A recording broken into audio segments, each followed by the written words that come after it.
29/11 ज्यावेळेस इथं खंडणी मागायला आले त्यांच्या नावाखाली, त्यावेळेस तेच एका राजकीय कार्यालयात बसले होते तालुका अध्यक्षाच्या, जो की ह्याच्यातला खुनाचा आरोपी आहे विष्णू चाटे. तर 29/11 हा जो टायमिंग आहे ना, त्या टायमिंगमध्ये हे महाशय त्याची एक रजिस्ट्री होती. त्या धमकीचा जो टायमिंग आहे आणि इथल्या रजिस्ट्रीचा टायमिंग आहे तो सेम आहे. हा टायमिंग. हा ही दुसरी घटना इथली, त्याच्यावर पण कुठलीच कारवाई त्यावेळेस झाली नाही. ही केस संतोष अण्णाचा खून झाल्यावर पोलिसांना कळलं की करायला पाहिजे. त्यावेळेस देखील हे लोक तिथे गेले, बसले, त्यांची कुठलीही तक्रार घेतली नाही. कारण का वरून फोन आला एकदा तक्रार घेऊ नका, तर इथं कुणी जरी आलं, किती जरी मुर्दे पडले, तर इथलं पोलीस स्टेशन तिथली कोणाची केस घेत नव्हतं. ही वास्तविकता आहे.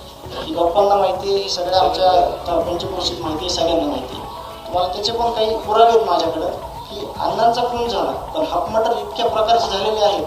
डायरेक्ट लेकरा बाळात बसलेल्या बापाला उचलून नेऊन मारलेले आहेत. ते लोक समोर येत नाहीत काही भिंतात ते लोक.